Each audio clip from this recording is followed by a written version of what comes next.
Hey, it's Greg Grunberg, Snap Wexley, and you are listening to 6th Scale Scavengers.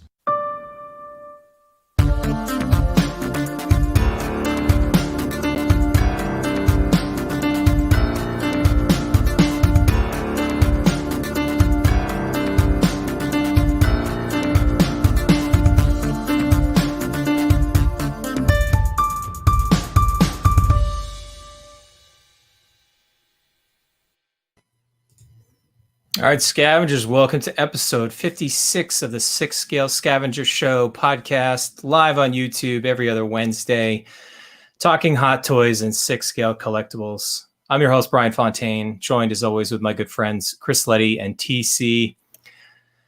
Guys, I feel like I haven't talked to you guys in forever. I mean, well, we talk daily. Yeah. Let's be honest, multiple times per daily. But I feel like it's been forever since our last show here. So I'm looking forward to going through our topics. We've got a lot of exciting things. The Mandalorian trailer just dropped. We do actually have some news. There's a figure, guys. Spoiler, after 809 days, we have a figure to talk about, and it's not Gamora, unfortunately. So we'll get to all that. We're going to cover news, our ever popular collection update. I did some very bad things as usual. Give me 2 weeks and I'm going to I'll make this thing entertaining. Our topic for this episode, about halfway through, we'll start covering how we store our accessories for our figures, how to find replacement parts, go through some resources that we have for that. Our feature figure review is going to be Leia and Wicket MMS 551, that awesome set from Return of the Jedi. Personally, it's right up there in my hierarchy of top Star Wars movies, only just because that's the one I watched as a kid. Chris, I know it's pretty high on your ranking because you just made another podcast appearance recently, and I may have heard you mention where you've got Return of the Jedi ranked, so... Oh yeah. I was just I was able to make an appearance on a friend of the podcast Stardust with Jay and Dennis, and it was part of their ongoing series breaking down Empire Strikes Back into 10 to 12 minute segments. They've been doing it all throughout the year, and I got a pretty sweet part of the movie. And it was just great to chat with them. And it's kind of funny to be a guest on a podcast that you've been listening to for 3-4 years.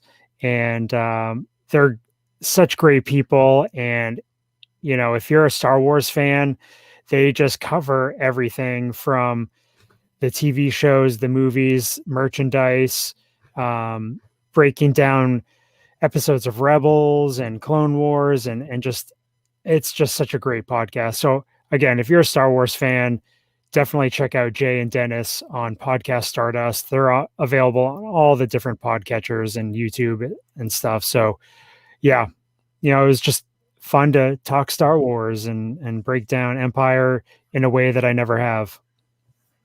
Yeah, for sure. And like you said, good friends of the podcast and doing some good things for the Retro Zap podcast network out there. Mm-hmm. And for sure. So definitely give that show a listen in particular. And if you like that, I love just the style they have. It's just like us. It's a bunch of friends talking very casually about this stuff. We don't get, we get pretty hyped up about what we talk about, but I think we keep it pretty even keel here for the most part. So TC, one of the things that I'm having a tough time keeping an even keel about is this Mando trailer. Our friend Sean had told Chris and I expect it kind of mid-September, and look at it. It was mid-September on the dot, September 15th. So we got it. No spoilers. If you haven't seen it yet, just go check it out. But man, It didn't even really show us a whole lot TC, but I am ready for all of the baby Yoda, the child. Just I would like to see the baby. He is back, and he's coming back October 30th. I think that's the release date. We're getting another speeder bike from Hot Toys. That's what I took from the trailer, and I'm excited.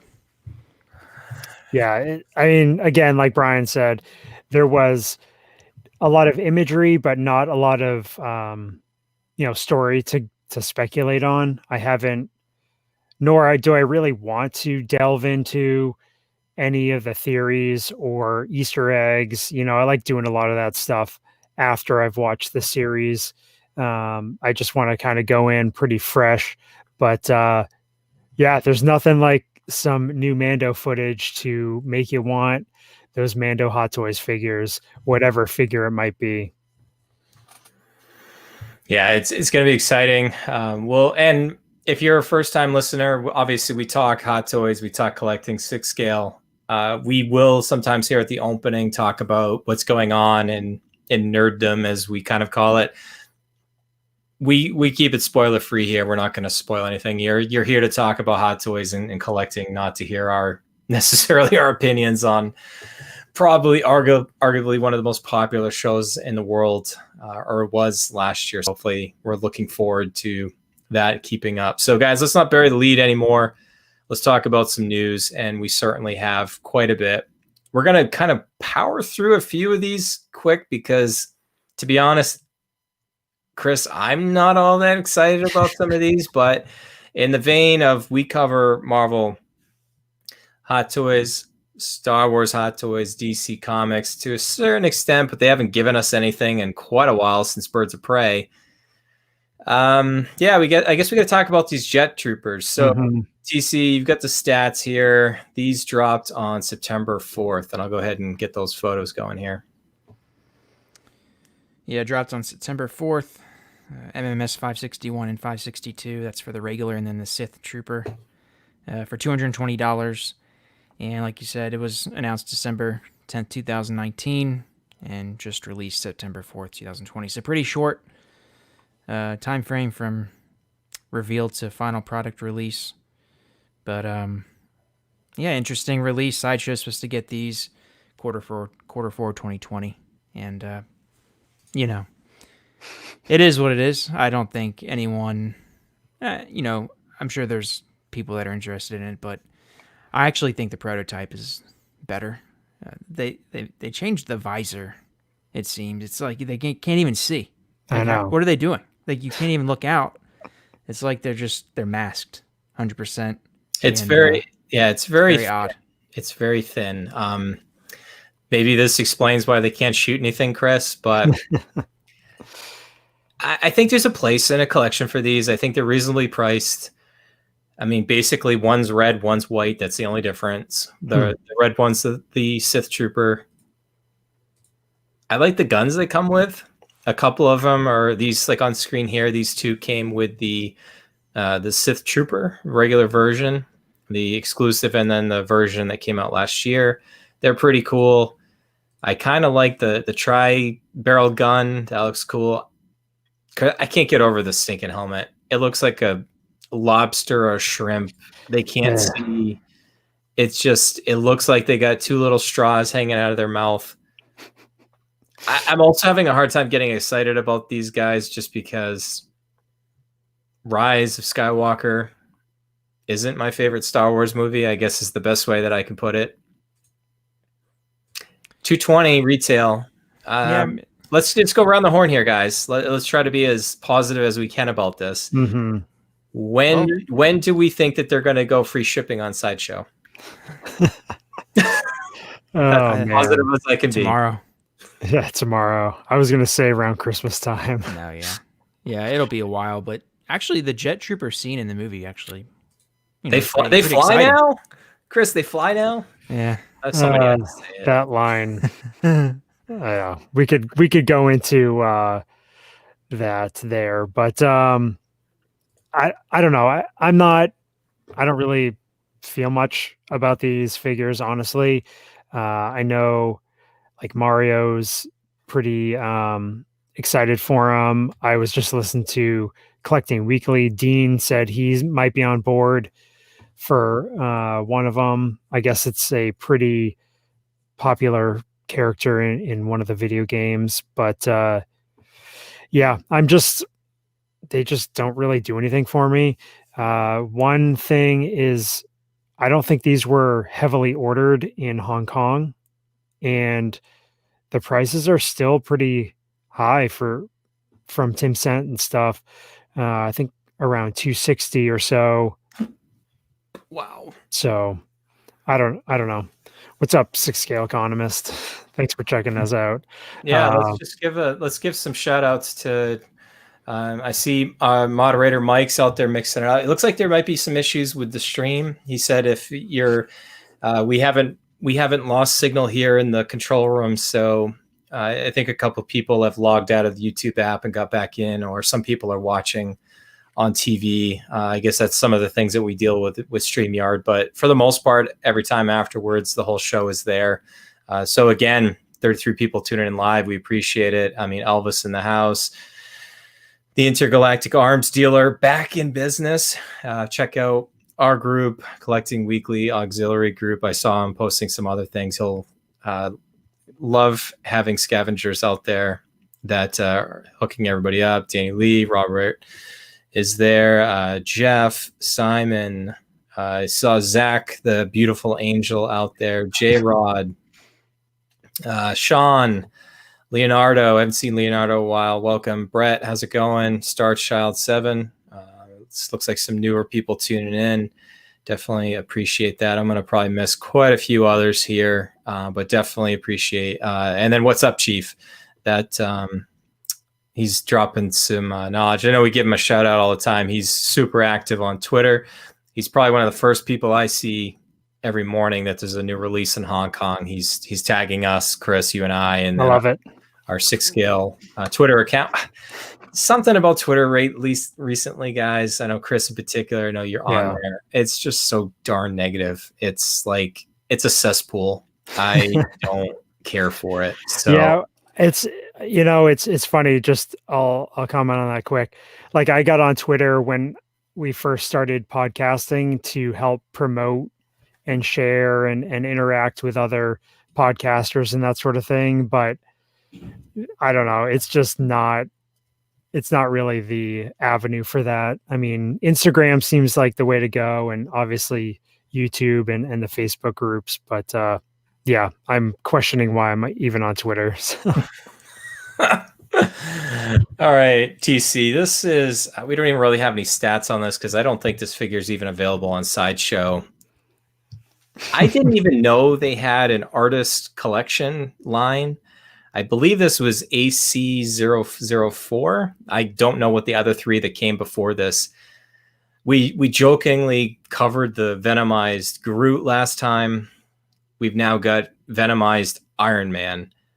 I gotta say, it looks cool. I don't know what the heck these like spider legs are coming out of his chest are. It looks like something out of Alien. I don't know if this is even... I don't know if this is like a statue. It looks like there's some limited articulation, kind of like a 5 POA or maybe even 4 POA figure. I've seen such mixed reactions to this, Chris. Some people love the look. Other people are... There's got to be... I'm not going to bury the lead here. There's got to be a reason why, licensing-wise, they can't just do a dang Venom figure. It's always Venom something else. There's got to be. It just, everything's being venomized. You know, you've got the Spider-Man Maximum Venom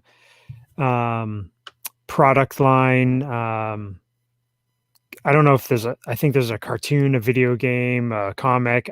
There's all just, it's just a whole thing that Marvel's pushing, and it's just really odd. I mean, I think the execution of the figure looks really well done. The tooling, the styling, all that stuff. But I cannot stand those spider legs coming out of his chest and stuff. And I know it's supposed to be like an extension of the spider symbol on his chest. I'm not into this combination of characters, and it's just never been my thing, and it's just too bad because we'd love to have a regular Venom.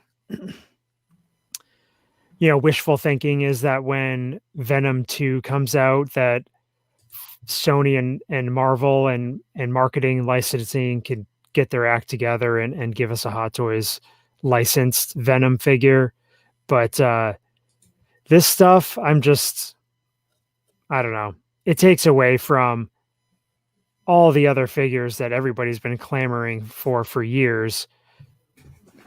On one hand, yes, they're like, it's a thing that they're pushing the limits as to what they can do in 6 scale, design wise, creativity wise, all that sort of thing. But it's just, what's the market going to be like for this figure? Maybe I don't realize the popularity for this Maximum Venom, whole story arc and storyline and stuff like that. But this is, as hard of a pass as the Jet Troopers are for me, this is even that much more. Like, I don't even have to worry about this figure at all. TC, we kind of dominated the conversation here. Anything you'd like to add? Well, I'm not going to hammer Hot Toys for making any figure, but I am going to say is whether or not there's a market for this type of figure, and yes, it looks cool. Yes, it shows they can push the limit. But just because you can make a figure doesn't mean you should make a figure. I have a problem with this one because whether or not there's that demand, you have a customer base that's longing for other figures. Like, at this point, look, I get it that the U.S. isn't primary, but I would bet that the U.S. contributes the majority of the revenue for Hot Toys. And I feel that instead of putting your resources into this figure, there are lots of Star Wars fans that want some of the original trilogy figures that haven't been announced yet, or the prequel figures. And I feel they should have, not wasted any kind of resources on this. This is something you put at a con, you show it off, and you don't put it out. Or you let it sit and see what the market says. You don't just release a figure like this. It is to me, it would be a little bit of a slap in the face if I was really wanting certain figures from the Star Wars line. And it's the first time that I've really had a problem with what Hot Toys has done. And I feel the neglect that they're giving to some of their customer base that's been with them for a long time now. This is kind of, a little bit too far from me. And like I said, it looks amazing. It's not about that anymore. Hot Toys is always going to produce amazing figures. It's not like what they give out's terrible. It's always quality. It's just you're not meeting the needs of your customer base, which I would declare is your real primary base. At least 1A and 1B with Hong Kong. Yeah. So. Yeah. It's great points. But on to much more anticipated. Yeah, gotta get a crazy smile like Paul Rudd here. Anyways, on to what we really want to talk about. This just dropped today, TC. I know you've got the stats here. I kind of teased. I grabbed the dates. So this is right there with Gamora. And I think now Gamora has the lead. I think she had the lead beforehand. This was announced last June 30th, 2018. Chris, this was even before we launched 6 scale Scavengers. Yeah. 809 days, or 2 years, 2 months, 17 days, or 26 months, 17 days.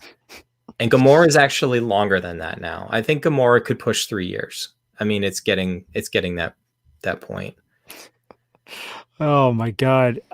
It just goes back to like what happened during the process. Like why did it take so long for this figure to make it to market? And like they nailed it, in my opinion. The head sculpt of Evangeline Lilly is just, it's even better than the prototype, in my opinion. I think it looks great. The figure overall looks great.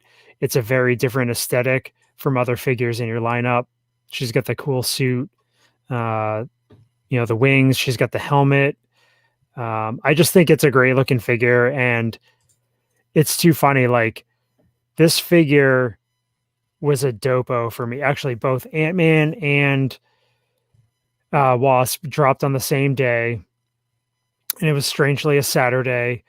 And I instantly ordered both of them, and like when they just kept it getting delayed, I ended up canceling them with Sideshow, getting my NRDs back, and now I don't have either one on order, but I do want both of them, so I'm just trying to weigh my options to see where the market is for her figure, and yeah, it's funny. Like, I was thinking, my youngest daughter was like barely walking and talking, and when this was released, and now she's just had her first day of preschool, and it's just funny how much time has passed since this one came out.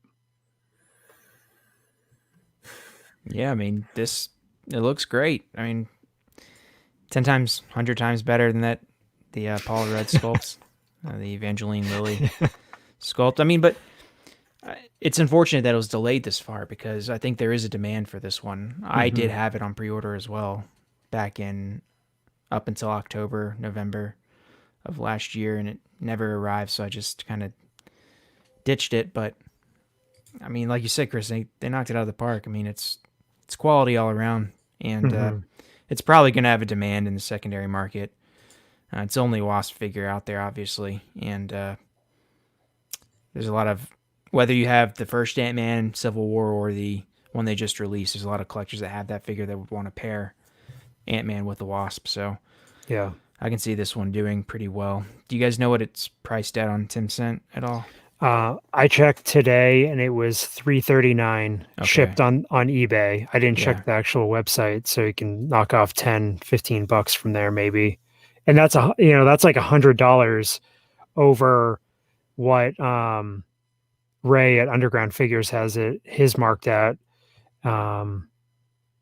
So it's just, that's quite the gap there, and I'm wondering how well she's sold. And I know Jenkin Wong did a nice unboxing on his Facebook group earlier today, showing some in-hand pics and video of that. So I don't know. This is one that, don't be surprised if I have this on pre-order, or I've purchased one by next episode.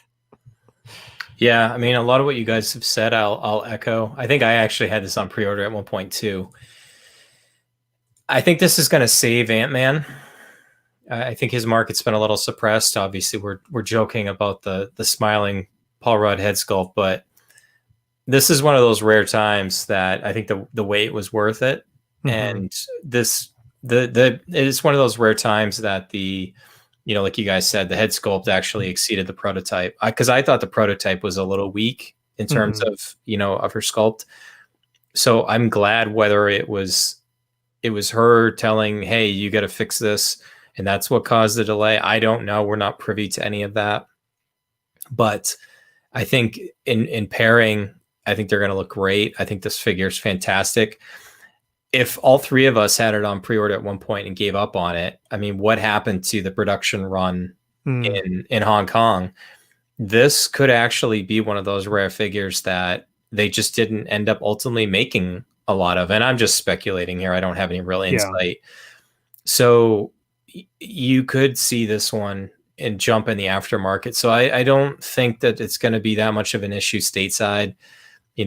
TC, the retail, I think this was $251 on Sideshow.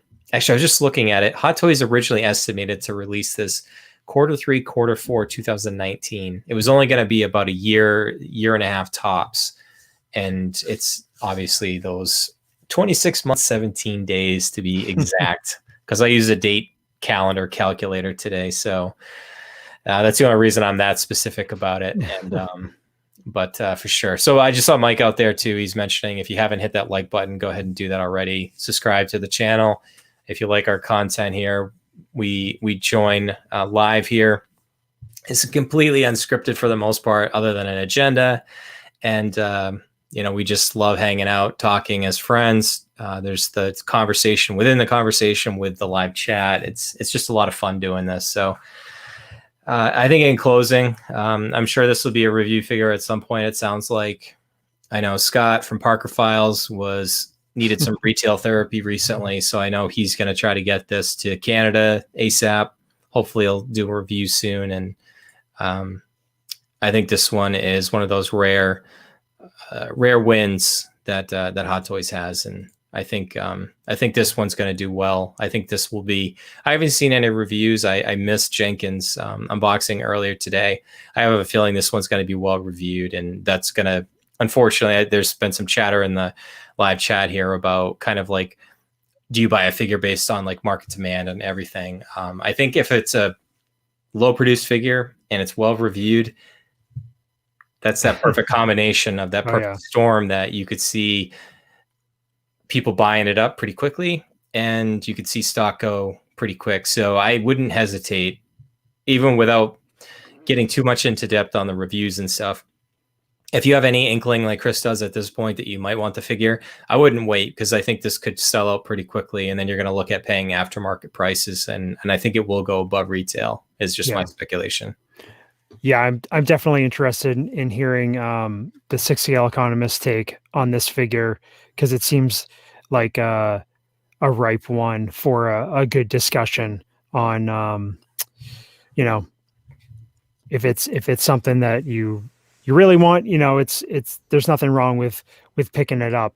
But if it's one of those ones where, maybe down the line it could fund two figures that you want even more, we'll see what he has to say.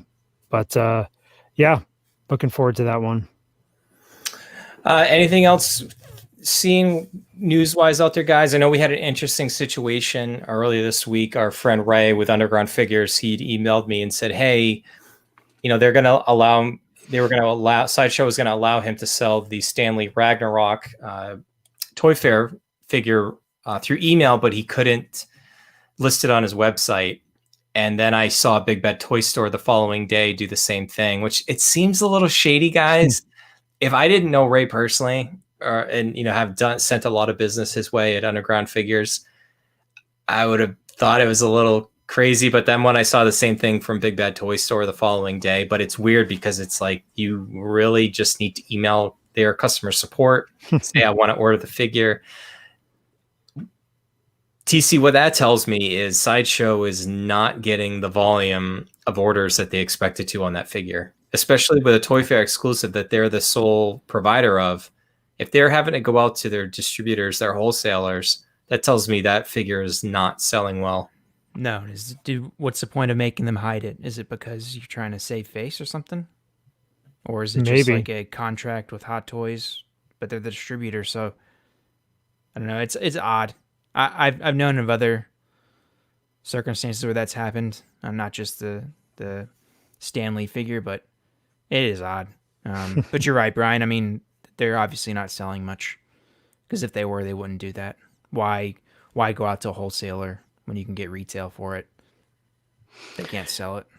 Yeah, I wonder if it's a little bit of the fallout from the Stanley in the spacesuit. I mean, that figure went to all these different random retailers where you could get big discounts on that figure. And I'm wondering if, I hate to say it, but like the gamble of going with all the, with Stanley as another exclusive, and maybe that's not the way that Hot Toys should go with an exclusive. Maybe people aren't as willing to army build Stanley figures, but and the fact that it's so hard to get all those Ragnarok figures now, Chris. You've tried to get some of them. Road Worn Thorn. I know Jesse in our group found one, I think for $4.99 on eBay. He said he's been tracking that figure and said that was the best price he'd seen. It's probably the best I've seen as well too. I mean, It's usually quite much more than that. Yeah, and I honestly, I wouldn't want to pay more than really 300 for the figure, pay 500 for it. I mean, it's going to be one of those figures that just sits out there that I'm just accepting that, I'm not going to have. And that's really really the only figure that directly goes with that Stan Lee. Obviously you can put him in any situation, but it's when the pairing figure is almost untouchable price wise, Yeah. it's kind of one of those things that they probably should have gone. I mean, as cool and unique as that one is, they probably should have gone with one of his appearances that maybe pairs with more figures. I don't know. Tony Stank. Yes. Yes. We've been watching the MCU as a family. We just watched Winter Soldier this past weekend, and I forgot one of my favorite ones was the Smithsonian security guard.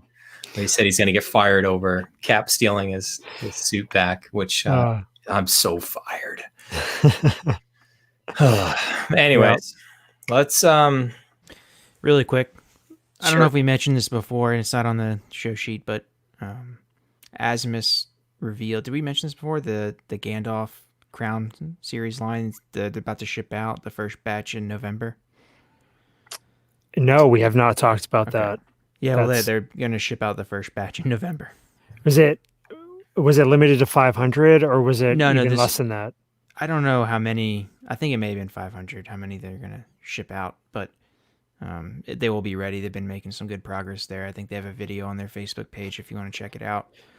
Yeah, they were showing, they've been showing some progress stuff on their Instagram and Facebook and that sort of thing. And then again, yeah, they do have a YouTube channel where they've started posting some videos. I think there was a Faramir video that they released recently. But yeah, I'm really interested to see how that figure comes out and to watch, some in-hand reviews because, some of the production pictures, granted they were, still in production, halfway through production, but some of them left a little bit to be desired with the rooting of the hair and that sort of thing. But yeah, I mean, again, we talk about it here and there, but it's great to have another 6-scale company try to push the bar with what products they're putting out to try to push, all the other companies, Blitzway and 3-0 and obviously Hot Toys. But yeah, it's good to see that. All right, guys. Let's thanks TC for that other tidbit there. Let's shift gears and talk collection updates. So if you're a new listener, one of the things the three of us love to do is, for purely entertainment value, say what we've chatted. We've changed up our collection since the last show. Sometimes it's a little light. Sometimes it gets crazy. Oftentimes for me, I get on these little kicks, and it's continuing from the last one. So I don't know. Let's go. TC, I know yours is, we'll go in order of number of items here. So we'll start with you. And I don't know, Chris, you and I got some competition here, but I think I'll go last. I'll go last. So what do you got, TC? Yeah. Mine's a blip on the radar, but I've got this guy, Spider-Man homemade suit from Far From Home arrived, and much anticipated for me, and I love it. Like you see behind me, up there. Yeah, I've got see it in HD now. There he is. The original version with Tom Holland head sculpt, and now I've got this one, and I've got another one coming, and they'll give me 3. So I've got 3 of these suckers, 3 of the tech suits, and hopefully 2 or 3 of the 47s, and a couple more Far From Home figures, and the Vulture, and then I'm done. I don't think I'm going to get the Illusion Iron Man. I think I'm passing on that. Yeah. It's I'm just not a fan of it. It freaks me out a bit, so I'm just not going to get it. But it feels good because I'm nearing the completion. So by the time the Vulture's ready, I should have both Night Monkey and the upgrade suit and the 47s. So it's not too far in the distance. I'm thinking by like Q1 of next year, it's gonna show up. I know It's gonna be Yoast dumb. is targeting Q1 for the Iron Scavenger Vulture figure. Just a little tidbit on that. Yeah, he posted some updated um, images and a video on his prototype for that figure, and it's coming along pretty nicely. He's got this supportive base and all that stuff. But yeah, if you guys don't know about Jazz Inc. dioramas, just go check out his website, his YouTube channel, his Facebook group, just to see what kind of products that he puts out. Yeah, that really changes my whole display. That Mhm. one figure. I know it's not the licensed Vulture, but Right. it really adds to it because I forgot Mysterio's still gonna come, but Yeah. without the Vulture and having Mysterio there, it would just be a gaping hole, and I can put him at the top, right there, Oh yeah. and have him lurking. It's gonna look over awesome. the entire collection there. So I'm excited, and yeah, but just one figure. There's homemade suit spider. There's nothing wrong with just No. one. I wish I had a dull one, but God, I did some things. All right, Yeah. Chris. One of yours is motivated by an alcoholic beverage, an adult beverage. Yeah. So what do you got going on here? Yeah. So I sold some figures. My co-host, the council, kind of encouraged me to let a couple duplicate figures go. I had two Return of the Jedi Stormtroopers. I still had one sealed. Sold that on eBay. And then I also had an additional Emperor's Royal Guard. And the market has gone up, pretty significantly for that figure. It's going for like $100 over retail. So I sold my additional sealed example of that too. So those actually sold very quickly on eBay. Nice. What's up, Chief? There you go. So then, I mean, you guys know that I'm a Harley Quinn fan. You're probably surprised. Really? That I haven't. You've never said that before. You're probably surprised that I haven't pre-ordered these before now, but yeah, I just contacted Ray at Underground Figures. I had rewatched the Birds of Prey movie. I enjoy it. I know not a lot of people do, but after rewatching that again, I pre-ordered both the Harleys from that movie. He's got some really good prices on his pre-orders, and so excited to lock those in. And then, yeah, I don't know. I was sipping on some tequila and stayed up late. I don't know what I was doing, perusing websites, watching videos, and I not This never ends well. no, it You and doesn't. alcohol. It's been a long time. I've not been drinking. So before you even share this, TC, again, somebody said is earlier, I believe it was either the most respected scavenger, which I wouldn't disagree with it. I mean, he is the eye candy here, but then the most reasonable scavenger. TC, you've got a rule that I think we should all adhere to now. Any scavenger. Yeah. I've implemented a new rule. I don't purchase anything after 10 p.m. If I want it the next morning or a couple days after, okay. But if it's after 10, shut it down. Shut it down. Yeah. Right, yeah. So I ordered the So Toys Iron Warrior 2.0. Again, not a show that people are really care for that much. It's based on Iron Fist, the Netflix version.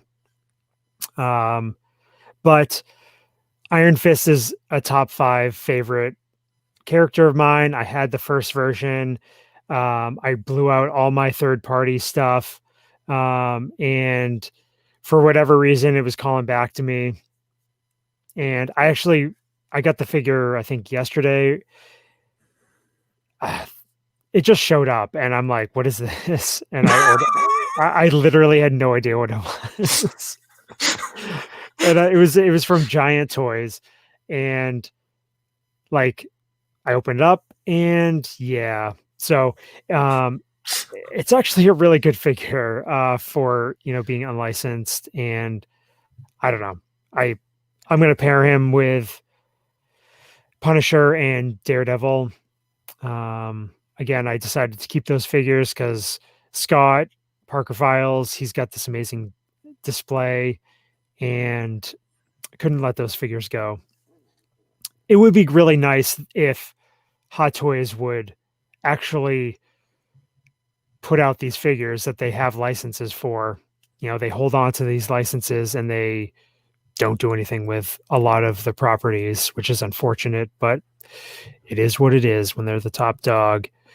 And then I decided to purchase a complete additional body for Captain Marvel because I wanted to use both head sculpts. You can see it behind me over here. Yeah, it was a full deal right out of the box. Still had the plastic on it, the foam.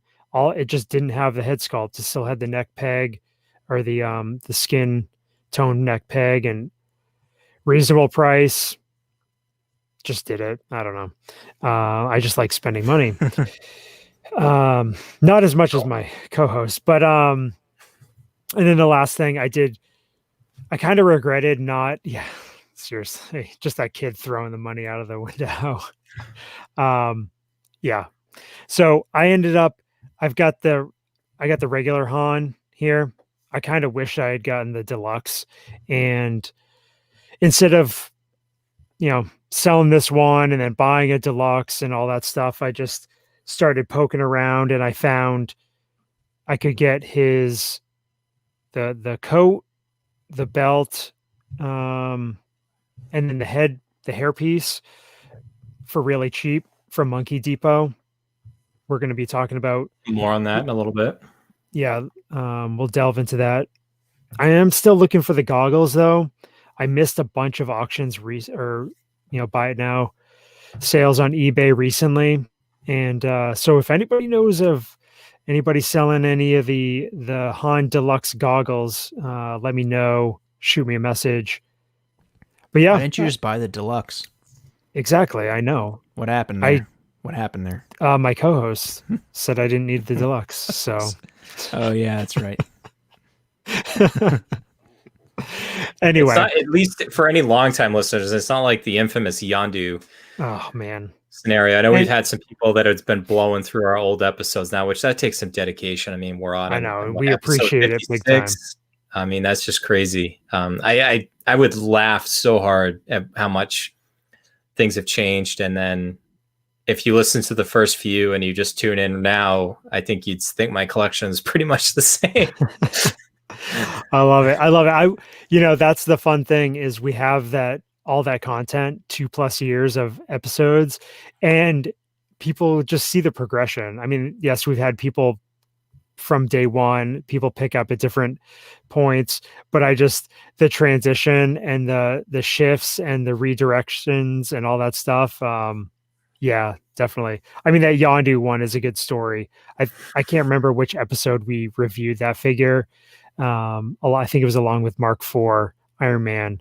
But yeah, I got really lucky to be able to get that figure at retail after the fact. Because now, I mean, that figure is a $600-700 figure. So yeah. But anyway, and our buddy Sean's out in the chat dropping some teasers out there. I know if you're in our private Facebook group, he's been doing some live Q&A lately, so we appreciate you doing that, Sean, and we love having you tune in, being part of the Scavenger family here. So yeah, love having you get back to the fans here, because that's what we all are. Absolutely. So that's it for me for this round. What about you, Bryan? I think you just did a couple things, nothing major. Okay. All right. We need some intro music for this. We do. I need my own segment. It needs to be like Bryan's collection update and then the other Scavenger collection update. I'm just going to sit back and Spidey. Yeah. I'm already anticipating Brett to grab all of Chris's screenshots here of all of his different reactions. Like, I'll give it to Brett. I'll do it for you now. So I think he grabbed them last time. So All right. So the story that goes along with this is we as a family have been watching the MCU. My son is 8, almost 9. And we've been showing him all the movies in theatrical release order. I mentioned a little bit ago, we're up to Captain America Winter Soldier, probably one of my top 5 movies in the MCU. I just, Joe's saying I need the old Chicago Bulls intro music. That would be epic. If it wasn't for copyright reasons, I probably would do something like that. Mm-hmm. But anyway, so no secret that it's kind of reignited my love for the MCU, but more so because I see how excited my son has been getting about it. And he knows that I love Star Wars, but he doesn't have that connection to Star Wars like I do, and like some of the tertiary characters and stuff. But if anything, long story short, his favorite superhero right now is Iron Man. He's going to be Iron Man for Halloween. However, we're going to trick or treat this year. He's even told me, he's like, oh, well, if we don't go trick or treating, I'll just wear my Iron Man costume around the house. And so he's Iron Man everything right now. And so Dad is also Iron Man everything right now. And one of the things that's really cool as a collector is sometimes you can learn from mistakes and sometimes realize that if you let something go and you bring it back, it's okay to do it. And I, more than anybody, have done that several different times, Chris, in over 2+ years. And so that's kind of the story here. So I've decided to kind of, as I mentioned last time out, I had some things listed. You sold a Return of the Jedi Stormtrooper. I sold one too on eBay. I did end up selling and listing my DeLorean from Back to the Future. I actually broke even on it after all said and done, which is kind of crazy. And that is going to fund something that I'll talk about in a little bit. I think everybody can kind of take one guess of what that's going to be. And you've got a crazy son crazy about Iron Man. So I also have some other listings live right now on eBay. I'm done with dealing with all the headaches and selling in groups and stuff. I'm just doing the eBay and bidding. So right now I've got my A New Hope Leia, my Chewie, the Chewbacca and Han Solo set from A New Hope out there, the Jedi Patrol Stormtrooper, the Last Jedi Kylo Ren, and actually this evening I also threw out 2 of my premium format X-Men statues, Emma Frost and Wolverine. So those are all on my eBay store. I think if you can, pretty easy to search me. I think it's 6 Scale Scavengers is my ID. So I've got other stuff going out there. I did sell a figure to a fellow scavenger, Sean. He actually did a reverse Fontaine deal. He sold it to me initially, and then he bought it back for the same exact price that I paid for it. So it's like he never sold it to me in the first place. So that was pretty cool. We talk oftentimes about scavenger deals, and one of the reasons why we stopped doing sales in our private Facebook group is just as an admin team, it was just kind of obnoxious to keep track of and stuff. But I think what people deemed as scavenger deals didn't really mean the same thing. But I told our admin team, I said, guys, I'm looking for a Mark 7. And then Scott reached out to me and said, hey, I don't buy from Sideshow anymore. I've got a ton of reward points here. He's like, let's work out a deal. He's like, I'll get it. You pay me. We'll figure out how to get it to you.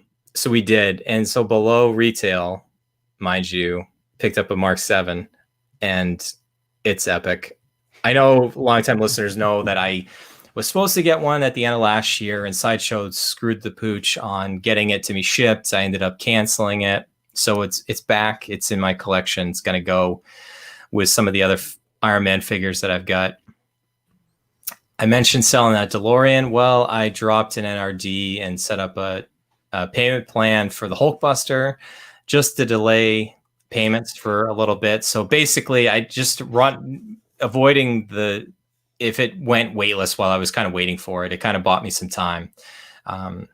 So that's going to be in the Fontaine collection at some point soon. And my son is going to lose it. Like, I haven't told him at all.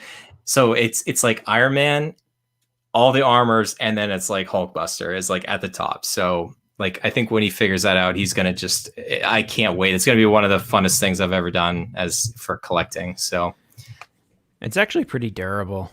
Oh, he's not going to he's not. No, I know, but like if he wanted to help you set it up, like it's not gonna it's not gonna break. Nothing's gonna chip on you, that kind of thing. So I wouldn't worry about that. So like I said, I'm looking forward to that. So long story short, I'm building back out my Iron Man diecast collection. I want to have one shelf in my Magic case. And so I've recently also acquired the Mark 46, the Mark 45, the Mark 6. I mentioned last time out, I had gotten the Mark 43 on the way from Underground Figures. Ray double boxed it. That arrived. I found a Mark 42 from Tim Cent 88, Toys Buying Agent. That's still on the way here, not here yet. And then I'm still on the hunt for all the ones that I haven't mentioned. So I am not messing around. I'm just going for it. The prices are only going to go up. So that's one of my mottos too, is like once I commit to something, you can, for some of the figures, yeah, you can take your time. So like some of the ones that I think with, you know, like the Mark III and a couple of the other ones, you don't have to rush out and get. Actually, I forgot to mention it too. I know I saw Bryan in the chat earlier. So we actually pulled off. I forgot to put it in the notes. Just complete oversight on my part, Bryan.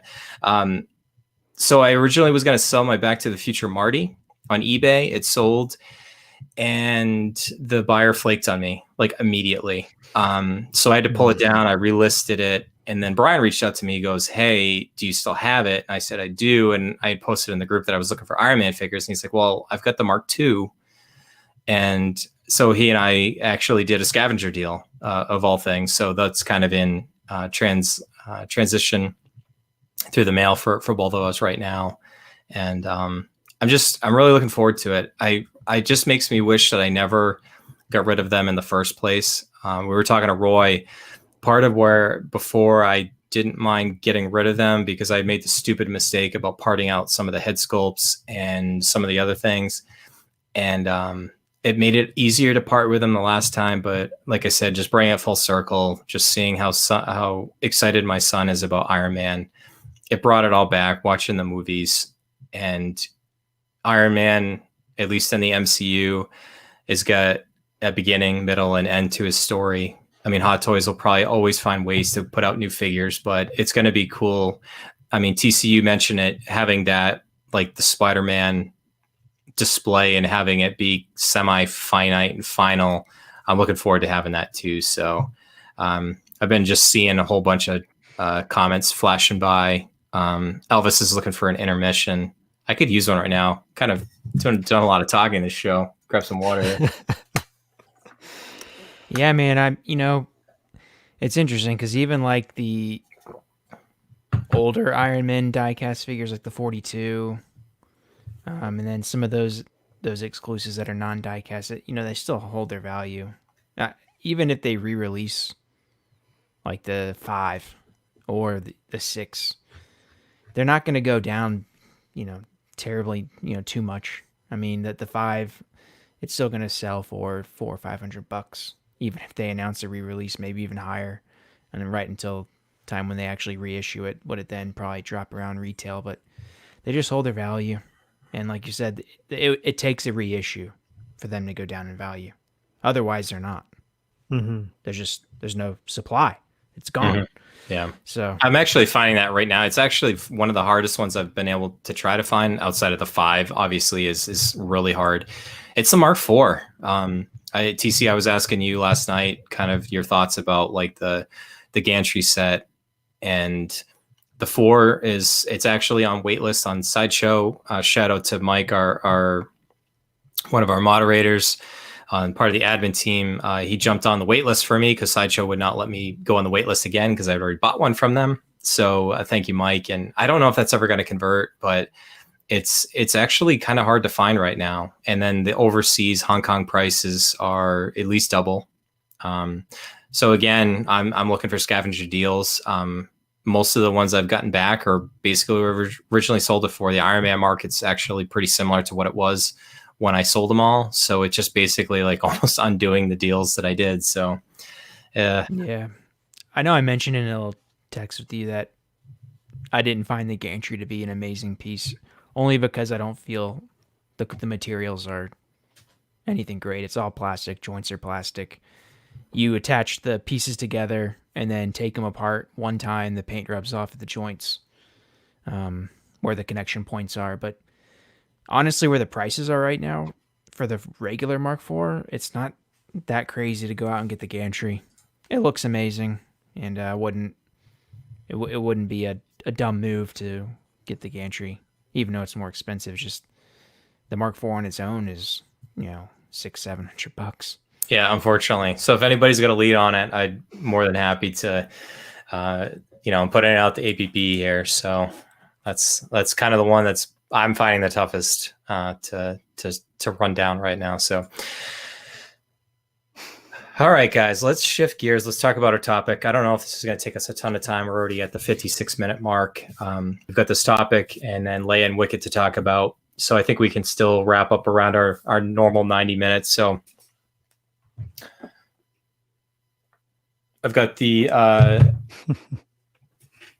storage bins to talk about storing accessories. This might not be the most exciting topic that we've ever covered, but I think it's something that as collectors, as scavengers, we all have different methods of how we keep track of all the little extra hands and the batteries and the extra head sculpts and all this other stuff of when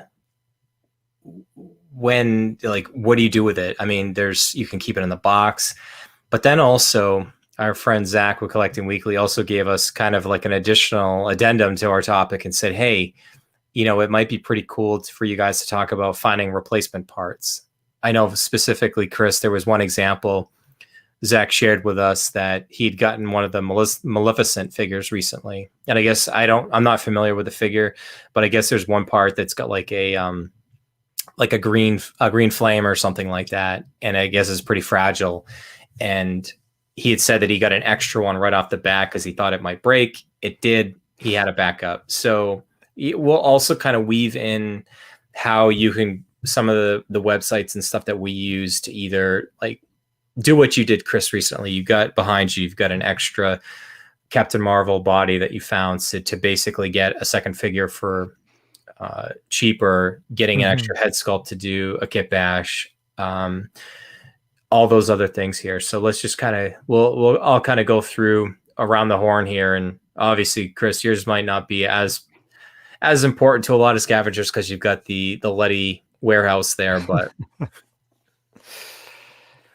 yeah. So what was your initial thought on how you were going to store your pieces and that sort of thing? Like, what made you decide to break down all the accessories and store them in plastic containers? So, and this goes back, Chris, to probably my you talk about a progression of how we get to collecting Hot Toys. Before it was Black Series figures, and you don't have as many accessories there. And I used to put things in little baggies, like plastic bags, and I'd keep like a bin in my closet, and that's how I'd keep track of all the guns and stuff. And I said, well, maybe that applies to Hot Toys too, because you've got these huge boxes. You can't really display them. I mean, the setup that you've got behind you with kind of all the shoving things to keep the boxes, to keep the original shipper, that's what you got to do. Mm-hmm. But then if you want to change up your display, if you don't have everything readily available, you got to go down to your basement, your attic, get the box out, open it up, get out all the different hands. If you want to change up a pose or something, it was let's find little, maybe I'll still keep the things in little plastic bags, but let's use little, I've got here on the screen. This is a photo box, clear photo box from Michaels. You can put quite a bit in there in plastic bags. I've got some larger ones that if you've got some accessories that are a little bit taller, like somebody like Infinity War Thor or something, obviously all that stuff's not going to fit in one of the smaller ones.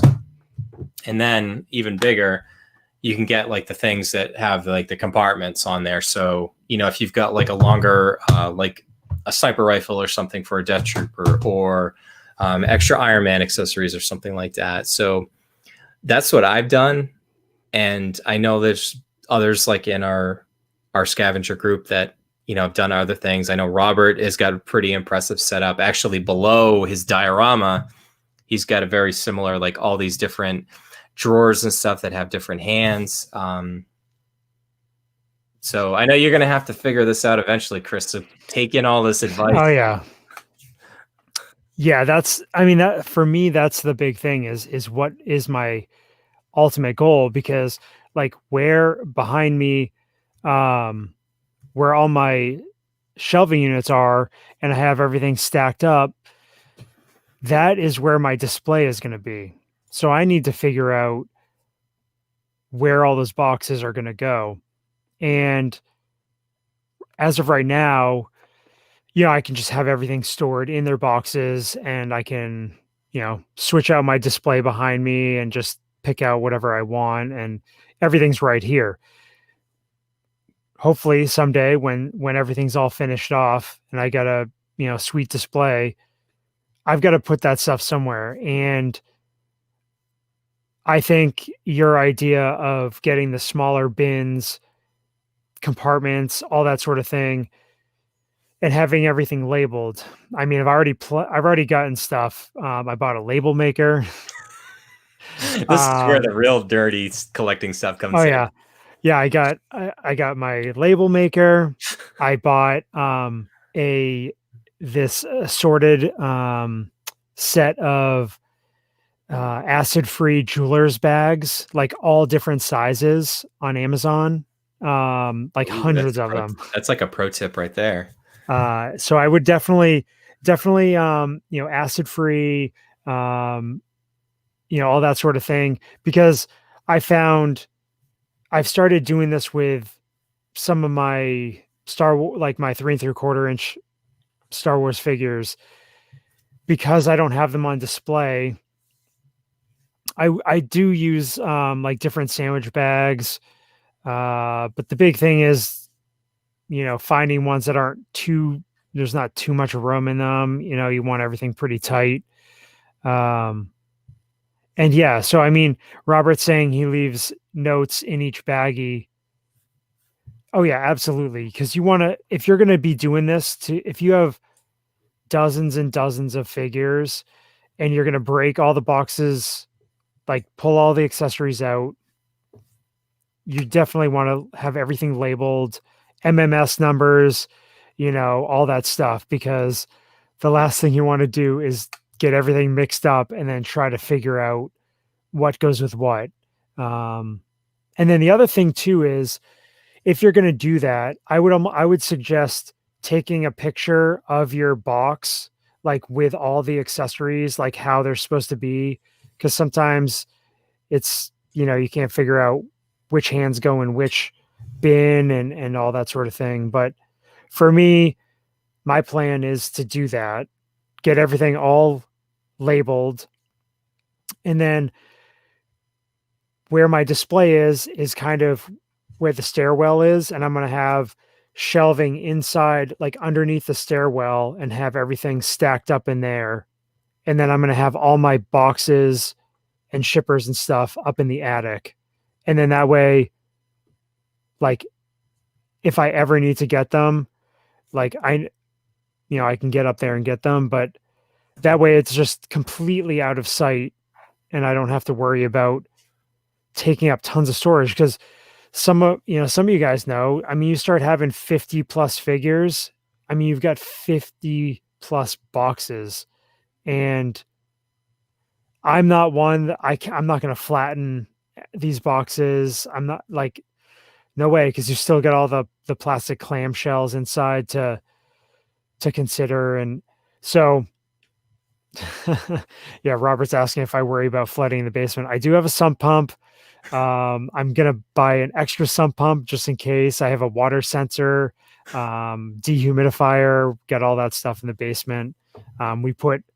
This is ridiculous, but like we put like extra sealing coating on the outside of the foundation. And so, but it is something to think about, being in the basement. But I tell you what, the one thing I've learned already out of this conversation is these jeweler bags. Like, I didn't even know that was a thing, but it makes sense. Yeah. And I think it might have been Elvis or somebody was saying, Brett, that they get them too, but I found that out, or Brett, sorry. So I have a bunch of Ahsoka Tano pre-production figures, And I was consulting one of my other buddies about it, and I asked him how he stores his stuff, and he said, get these jeweler bags with all the different sizes, so that way you can have all the different pieces in different bags, so nothing is like rubbing against itself when it's in storage if you're moving it around. So it really protects the finish and the paint and that sort of thing. I know it's going to an extreme, but like when you're talking about things that are one of 5, like you want to try to keep that stuff as safe as possible. And then, once it's on display, that's a different story. But when it's in storage, you just want to make sure that everything's protected well. But yeah, so that's kind of my plan. I mean, TC, what's your situation now? Like, how do you handle accessories and boxes and all that sort of thing? Yeah, I'll leave mine in the boxes. I don't do anything. I wouldn't be good. I'm not that kind of person that can organize things like that. It just is too much effort. It seems like a lot of work. Because then I guess it may not be in the long run because you have everything labeled and whatnot, but I know where I store all my boxes, so I can just go pick out at any time. I don't have a difficulty of actually accessing the boxes, so that's probably why my decisions influenced. But I'll do like a room tour one time. But I've got a big shelf, and one side houses the figures, the other side houses boxes. So and they don't look bad when they're stacked up like library books. It's kind of cool actually. Having them kind of lined up like that. But I've got this shelf here. I've got lots of storage in my bedroom. I actually have stuff in my bedroom closet. Sounds like it would be terrible, but I had those California type closets, and my side of the closet, I have so many bins and cubbies that I just kind of put it in there, and they hold a lot. It's a surprising amount.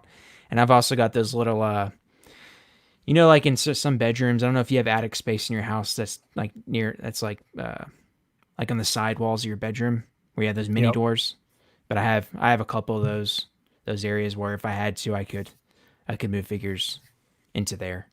And one side's insulated, so I wouldn't worry about it getting too hot or too cold that much. So I could put them in there. It's just easier for me to remember where the art box is and then just get the accessories if I need it, rather than putting stuff into a separate box. But because you're gonna have to keep the art boxes, right? Yep. I guess. Yeah. It's just I guess if you put them up in the attic and then you have everything down where you collect it, to me, it would make it easier. That makes sense.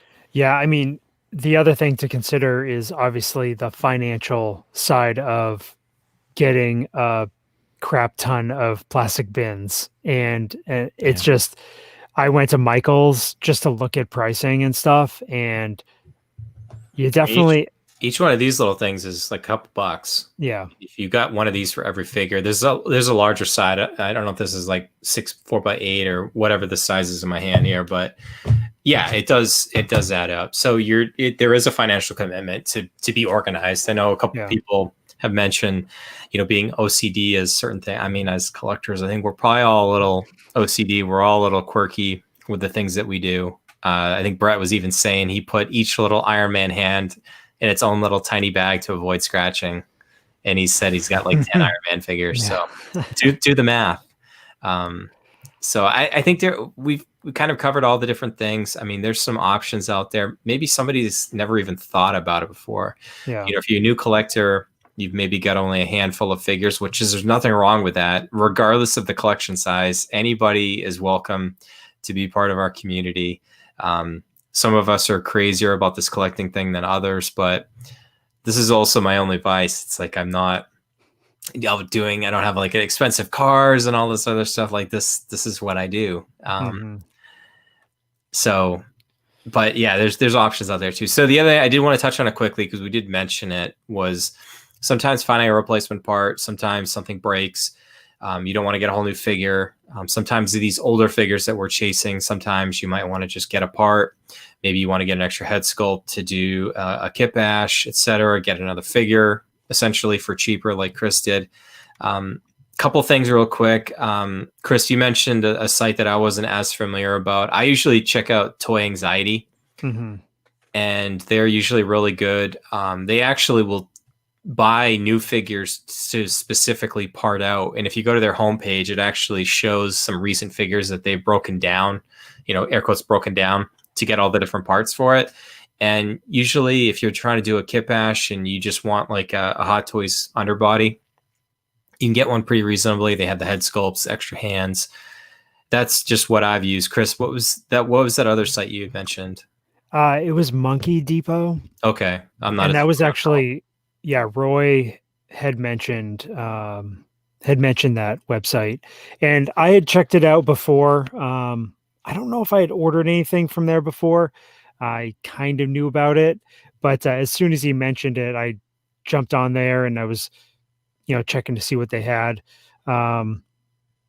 Just tons of random stuff. And a lot of these sites will break down not just Hot Toys, but other 6 scale figures and, 1/12 scale figures. And, some stuff is super reasonable.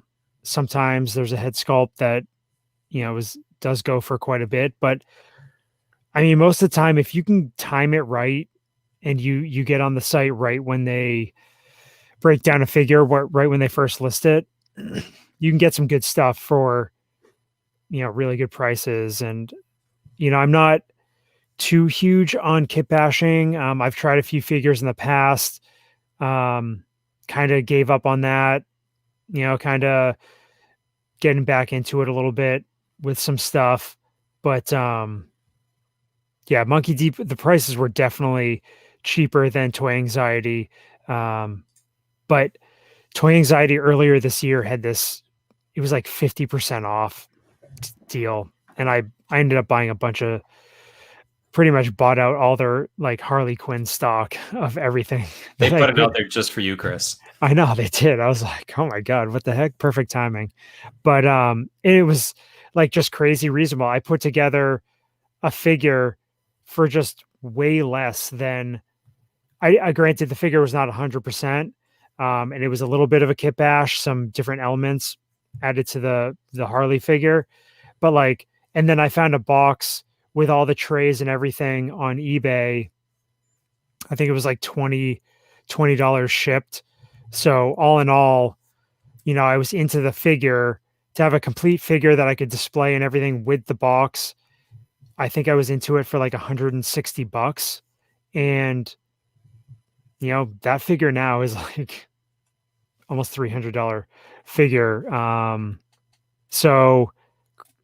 But it's fun. It's fun to do that stuff. And once you get into this area of collecting, maybe you just want to try something out. You get a Hot Toys body, a head sculpt, get one of these outfits, whatever that some of these companies make. It's kind of a fun thing to mix up. I know TC, you did it with that Tony Stark recently, and I think it's a great way to add a different element to your display. Yeah, just don't get too crazy because the expenses can add up. And fortunately, I already had a actual body to use for the outfit, and then the head sculpt too. So that limited things. But yeah, you can go crazy on there. All of a sudden, you're spending like $300-$400. Yeah, especially for some of the accessories. If you want something very specific and you want it like a Hot Toys actual product, you got to be careful. But like to Zach's point, he bought a piece because he felt like it was going to potentially be a problem item. There's nothing wrong with, if you can find a couple extra accessories that, yes, they're pretty specific to one figure, but if you end up not needing them, you can, mess around with paint. You could do something different. Or if you see a really good deal on an extra actual Hot Toys body, and it's it's $20 or $30. I know Roy put together an Infinity War Captain America for like dirt cheap, like just so much less than what it would have been retail. And I don't know. It's just, it's just a fun thing to mess around with. Best time to do that too is like right when the figure releases, or like within a couple months. Because if you wait too long, sometimes, like I know right now, like the Luke Skywalker Return of the Jedi cloak is like 100 plus just for the cloak. So like you start waiting on these key accessories, and I sold mine for like 20 like a year and a half ago. Yeah, not anymore. No more parting out. Yeah, unless you're parting out 100%. Okay, Then it could be good. Then it could be good. So yeah, but so I mean, yeah, we'll come back to this. Yeah. I think it's an interesting topic. Like I said, it wasn't super exciting, but I think it got the live chat going, and I think there's other things. Like I said, one of the things that we set out to do at the very beginning of this endeavor, Chris, was to learn, to continually grow. So even I learned something new. I didn't even know about jeweler bags. That I think I knew about acid-free bags, but I guess I didn't know that jeweler bags were. So I think that's a good thing, for storing these high-end accessories. And there's other options. So look out for other resources out there. And I think, guys, we've got to talk about Leia and the murder bear. We need to do that. Let's go ahead and do that. So we're going to have the photos up here. We've got one of the murder bear, Wicket at his finest, banging on these Empire helmets. I don't know why that was the first photo that showed up. This one is a better look at it. I'll go through the stats real quick here. We're talking MMS 551, Princess Leia and Wicket from Return of the Jedi. MMS 551. These are also available individually, but we're going to talk about both at the same time. The Sideshow retail price was $420. Originally announced August 16th, 2009. Announced August 16th, 2019. Released on June 3rd, 2020. Actually early. Hot Toys had their estimate as Q3, Q4, 2020. And then Sideshow had their estimate at July to September 2020. And obviously they exceeded that. So this one came out a little bit early. Chris, TC, Return of the Jedi, we just talked about it earlier in the episode at the intro, has a special place in my heart. I know it's the same for Chris. Mm-hmm. I didn't think we'd ever get a Ewok hot toy. This did not come without controversy, Chris. I think we'll kind of deal with that. But I think overall, I think this is a pretty good set. It is definitely a fun set. I was skeptical at first.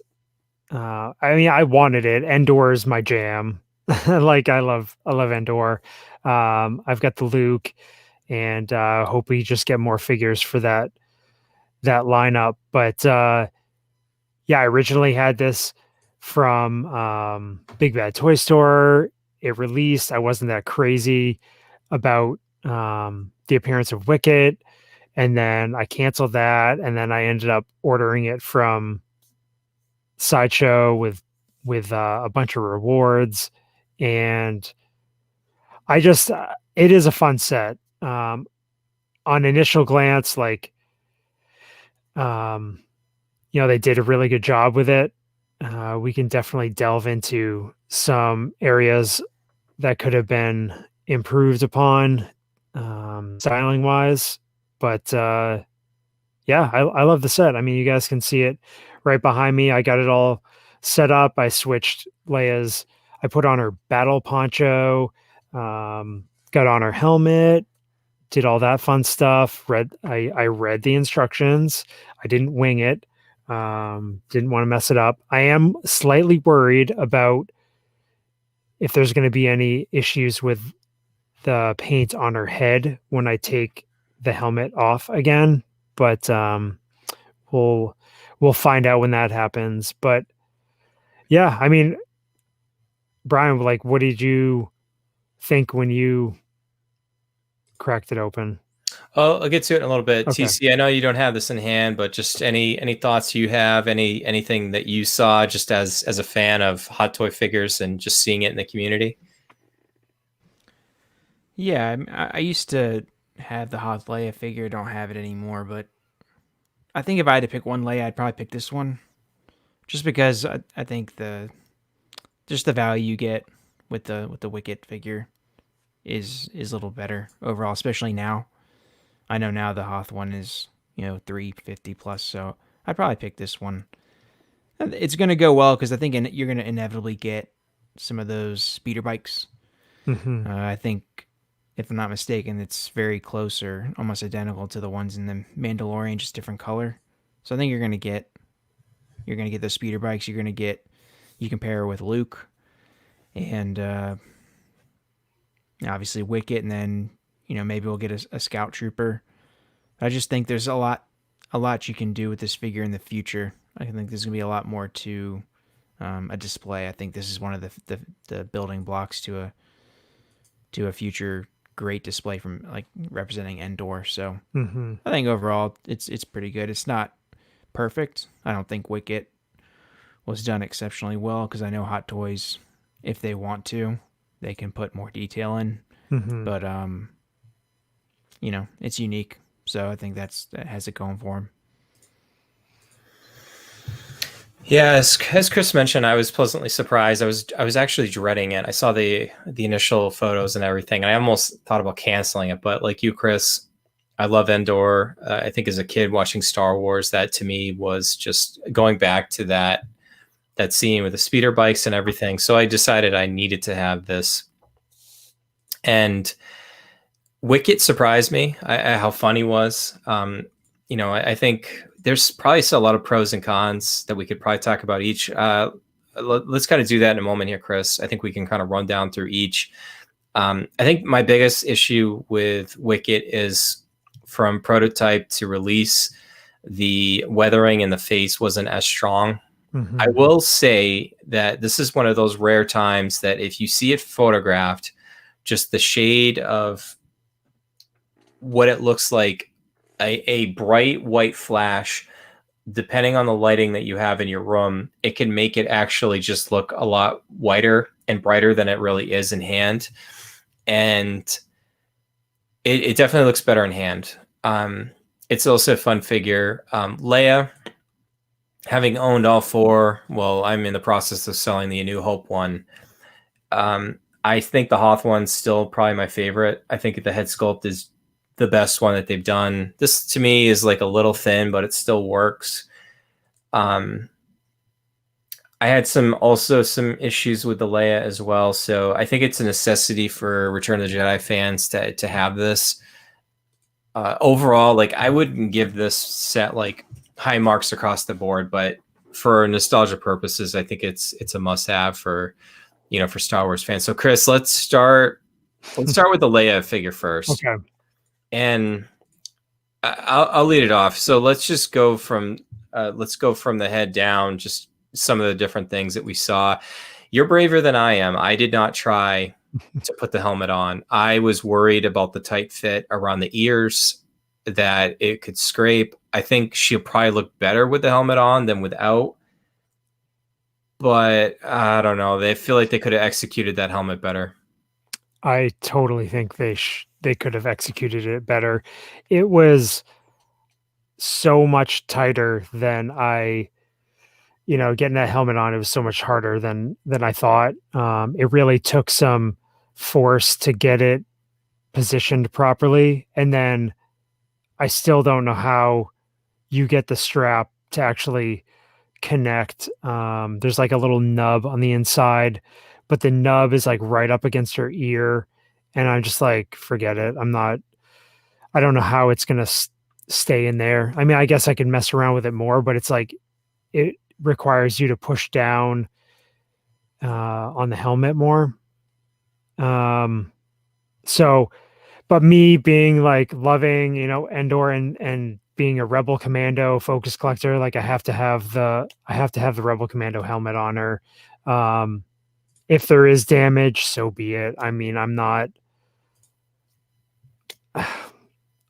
like such a stickler. I don't plan on really selling this figure anytime soon. So if there is damage, I'll live with it. But I mean, I think the face sculpt, the portrait, it's Carrie Fisher.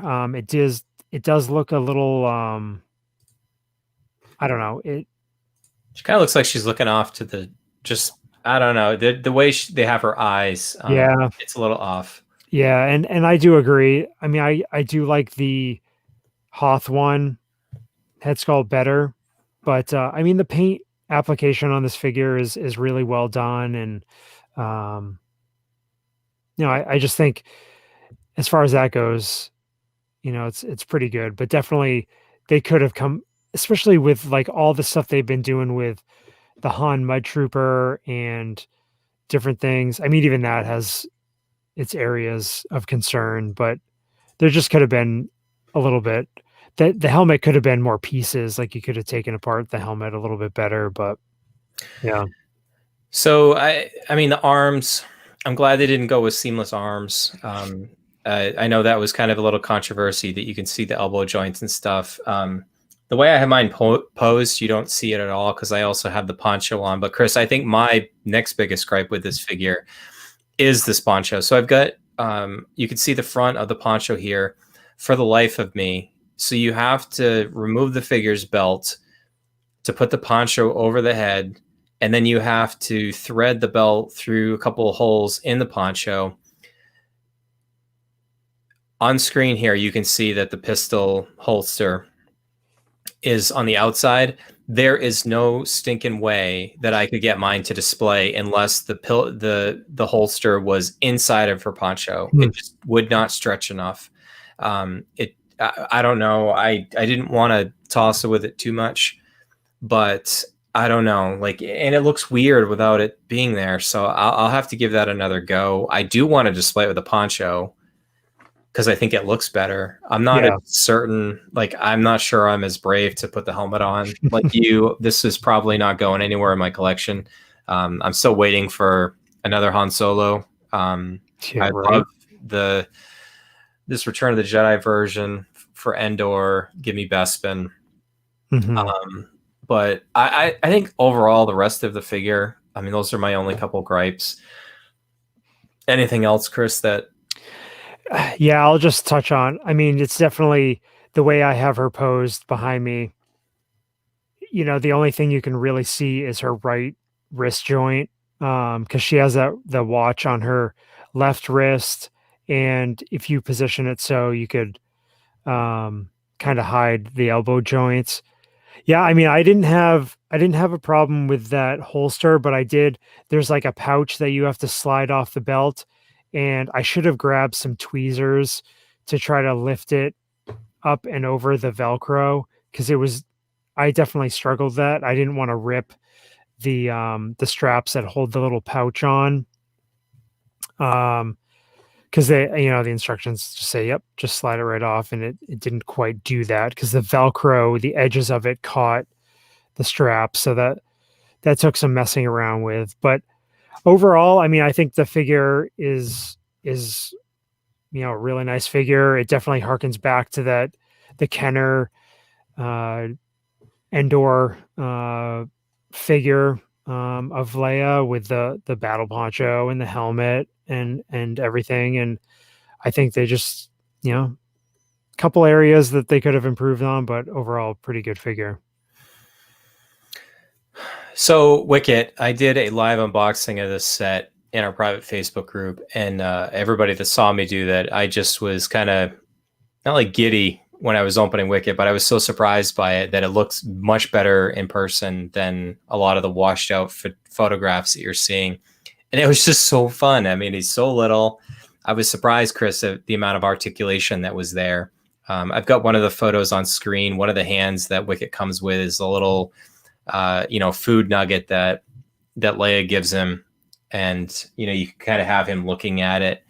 The head's got a lot of articulation. I think his head poncho looks pretty good.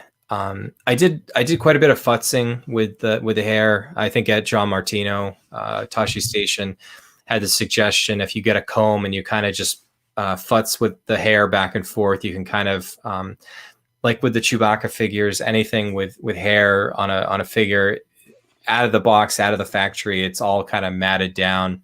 It doesn't look natural. I know Mike didn't have as much that he needed to do with his out of the box, but that was one thing that I did. I think it helped it a lot, but I think it still comes down to, I wish there was a little bit more weathering in the face. And Chris, I'm not brave enough to do that on my own. Yeah. So So, that weathering powder, it's just not my thing.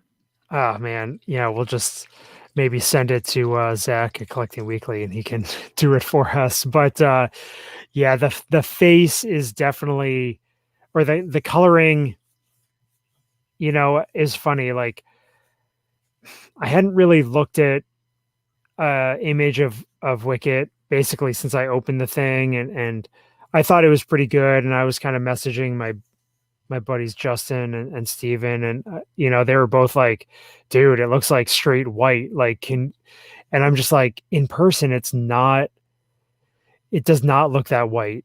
It definitely has more variety of the colors in the fur, but I did a lot of futzing getting the fur up and out of the the face hole for his hood there, but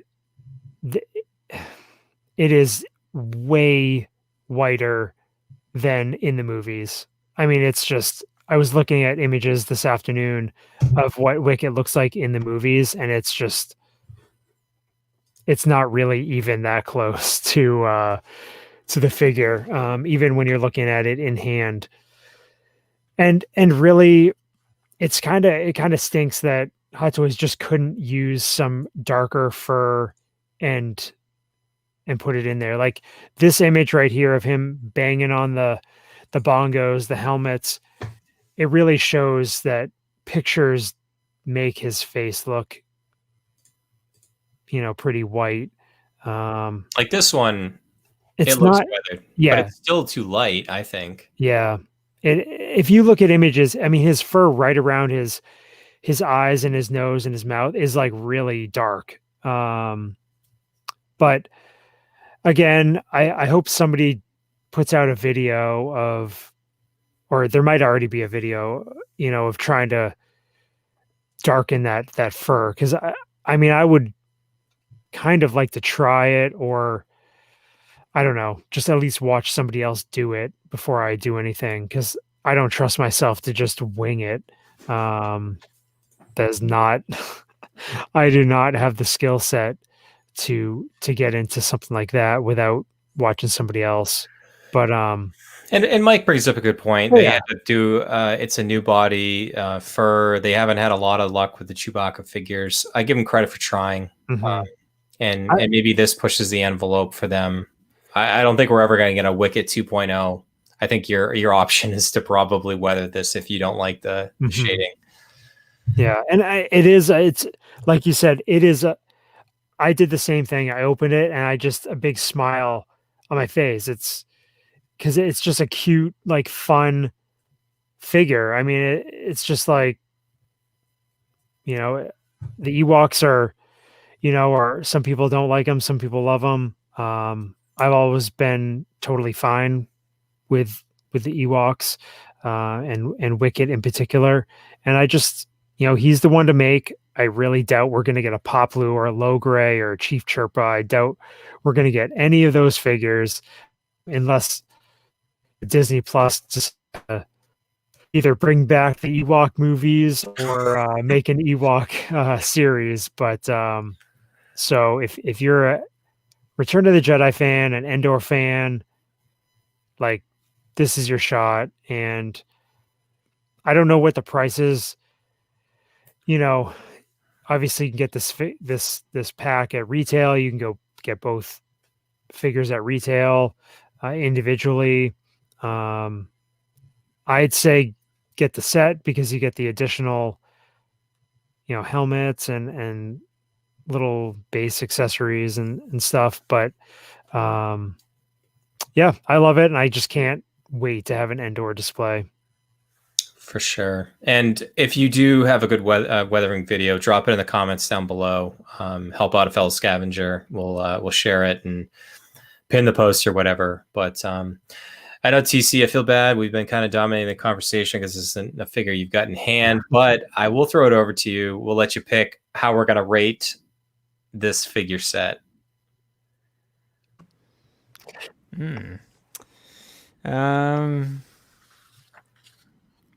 I guess ponchos. How about murder bears? Let's go murder bears. All right, Chris, how many murder bears is Princess Leia and Wicket MMS 551? Yeah, I mean, I'm probably at a 4 or 5 overall. I mean, there's a percentage of potential improvement, and it is a hefty sum, 420 or whatever the retail is, but I think you're better off getting the set, honestly. What about you? I'm probably no higher than a 4.5. For some reason, I'm just going to say it. It was the number that popped in my head that makes absolutely zero sense whatsoever, but it was 4.35 murder bears. I don't know why I want it to be higher than a 4.25, but I think for all the same reasons. I think it's an essential part of us that grew up in the 80s, the nostalgia about Return of the Jedi. Somebody was saying that, I think Brett was saying, it feels like Hot Toys picked the fur of what we think we remember what he looked like, but not actually what he looked like. So, and Hot Toys is not infallible. Whether their source material wasn't right or whatnot, there's a lot of things that go into making any figure. And although we're kind of fans and fanboys of their line, I mean, they do make mistakes. And but for the most part, they give us good products that we are passionate enough about that we have an entire YouTube show and audio podcast that we talk about this for over 2 years. So they must be doing something right. Yep. They do a lot of good work. Every now and then they do a head scratching move or construction of a figure, but for the most part, like we saw with the Wasp, just another figure that they final product knocked it out of the park. All right, guys, we'll do our plugs and then closing thoughts. We've got our website, sixscalescavengers.com, where we've got our databases for Marvel, Star Wars, and DC Comics. We have our TeePublic store. We're on Facebook. We're on Instagram. I guess we're on Twitter still. Maybe we'll boycott that eventually. I don't know. Our audio podcast is on Apple Podcasts, Google Play, Spotify, Stitcher, and sixscalescavengers.libsyn.com. I also just found out that Amazon Music also has a podcast service. So I did. I haven't even told both of you yet. I just submitted our feed from Libsyn to there. So you might be able to listen to this show on Amazon Music as well at some point if they think we're not as much of a bunch of hacks as we probably are. And then finally, we mentioned them at the top. Make sure you're subscribing to Parker Files on YouTube, the official Marvel Hot Toys video reviewer of Six Scale Scavengers. Guys, we went overtime. Over 90 minutes. What the heck? We're off our game. Too much talking. It's been a while. We need to do less talking. It was the collection update that did it. Yeah. It was indeed. So we need another encore. I think the only encore is if I could track down a couple more of these Iron Man figures. I'm actively looking. Mark V. Not War Machine. Just sticking to Iron Man. I have my one War Machine. Thanks to UTC. I've got my 4. I'm just looking for Iron Man diecast figures. So we'll see. I'm probably going to have a couple other things to talk about the next time out. But it's been fun. A lot of great topics. A lot of good conversation this week. Any just final thoughts, guys? No, just as usual. Let's see what happens in these next 2 weeks. Let's hope that, we got one good figure and a couple, questionable duds. Let's hope that we get, a few releases and a few products hitting the secret base store over there in Hong Kong. So, yeah. Yeah. Zach says Amazon podcast is the next big thing. So I saw somebody posted about it. Weekly. Yeah, I saw somebody post about it on Instagram. I think the Blast Points Star Wars podcast, they're pretty big. I haven't really listened to them, but I've heard good things about their show. So they're definitely, we'll see. We'll see. But that's audio only. This is, you get to see TC's as the eye candy here, and Chris and I are just along for the ride. So it's been fun. So, all right, guys, let's get this thing wrapped up. Let me get our video ready to go here, Chris, and bring us home, my friend. Excelsior.